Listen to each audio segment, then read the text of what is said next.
বিসমিল্লাহির রহমানির রহিম।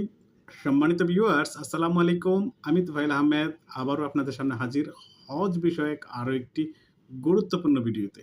সম্মানিত ভিউয়ার্স, ইতিমধ্যে জানা গেছে ২০২৪ সালের হজের ফ্লাইট শুরু হচ্ছে ৯ মে ২০২৪ থেকে। আজ বাংলাদেশের ধর্ম বিষয়ক মন্ত্রণালয় এই সিদ্ধান্ত জানিয়েছে। ধর্ম বিষয়ক মন্ত্রণালয়ের হজ বিষয়ক এই পোস্টালে আজ পোস্টকৃত এই বিজ্ঞপ্তিটি এখন আমি আপনাদের সামনে তুলে ধরছি। তার আগে আপনারা যদি আমার চ্যানেলটিতে নতুন হয়ে থাকেন তাহলে প্লিজ সাবস্ক্রাইব করুন এবং পাশের বেল আইকনটি অন করে রাখুন যাতে পরবর্তী ভিডিও নিয়ে আসলে সবার আগে দেখতে পান। সম্মানিত ভিউয়ার্স, আগামী ৯ মে শুরু হচ্ছে চলতি মৌসুমের হজ ফ্লাইট। হজ যাত্রীদের নিয়ে ঢাকা থেকে ওই দিন প্রথম ফ্লাইট সৌদি আরবের উদ্দেশ্যে রওনা দেবে। এরপর শিডিউল অনুযায়ী পরবর্তী ফ্লাইটগুলো ছাড়া হবে, তবে সে ফ্লাইটের সূচি এখনও চূড়ান্ত করা হয়নি। ৯ মে হজ ফ্লাইট শুরু হওয়ার বিষয় নিশ্চিত করে ঢাকা হজ অফিসের পরিচালক মোহাম্মদ কামরুজ্জামান বলেন, এখনও শিডিউল ঘোষণা করা হয়নি, দ্রুত শিডিউল ঘোষণা করে যাত্রীদের জানানো হবে।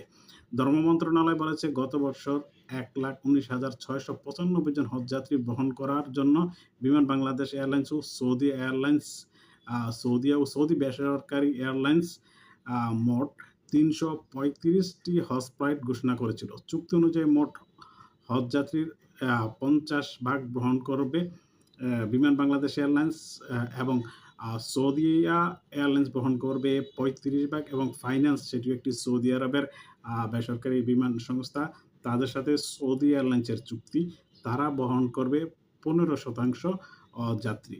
জানা গেছে, চলতি বছর সরকারি ও বেসরকারি ব্যবস্থাপনা হজ পালন করতে ৮৩,২০২ জন সৌদি আরব গমন করবেন।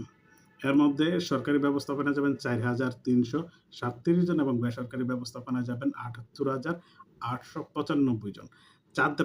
চাঁদ দেখার সাপেক্ষে আগামী ১৬ জুন পালিত হতে পারে পবিত্র হজ। প্রতি বছর ১ মাস আগে থেকে শুরু হয় হজ ফ্লাইট। তার আগে হজযাত্রীদের ভিসা, ফ্লাইট শিডিউল সংক্রান্ত কাজ সম্পন্ন করে ধর্ম মন্ত্রণালয় ও এয়ারলাইন্সগুলো। এবার এখনও শুরু হয়নি ভিসা কার্যক্রম। চূড়ান্ত হজ যাত্রীদের তালিকা না পাওয়ার ঘোষণা করা হয়নি ফ্লাইট। ৯ মে থেকে যে হজ ফ্লাইট শুরু হবে সেটি আমরা ইতিমধ্যেই জানতাম, তবে শিডিউল অনুযায়ী ফ্লাইটের সেটি এখনও চূড়ান্ত হয়নি। কিছু অব্যবস্থাপনা ইতিমধ্যে আমরা দেখেছি, তবে আশা করা যাচ্ছে যে এই বছর অন্যান্য বছরের তুলনায় হজযাত্রী কম হওয়ায় শিডিউলে কোনো ধরনের পরিবর্তন কিংবা কোনো গাফলা হবার কথা নয়। যদিও ইতিমধ্যে সৌদি আরবে মিনায় তাঁবু ভাড়া এবং বাড়ি ভাড়া এবং সকল কার্যক্রম সম্পন্ন করার জন্য প্রত্যেকটি হজ এজেন্সির মোল্লেমদের অর্থাৎ গাইডদের বিশেষ জটিলতারও কিন্তু শেষ হয়ে গিয়েছে। যারা ওমরা ভিসায় গিয়েছেন তারাও কাজ করতে পারছেন এবং যারা ওমরা ভিসা পাচ্ছেন না, কারণ ওমরা ভিসা বন্ধ হয়ে যাবে ২৯শে জিলকদের মধ্যে, তাই তাদেরকে বিজনেস ভিসা দিচ্ছে, যারা এই হজের পরিচালনার দায়িত্বে থাকবেন, বিশেষ করে হজ মোয়াল্লেম, গাইড এবং অন্যান্য কর্তৃপক্ষ যারা সৌদি আরবে যাবেন।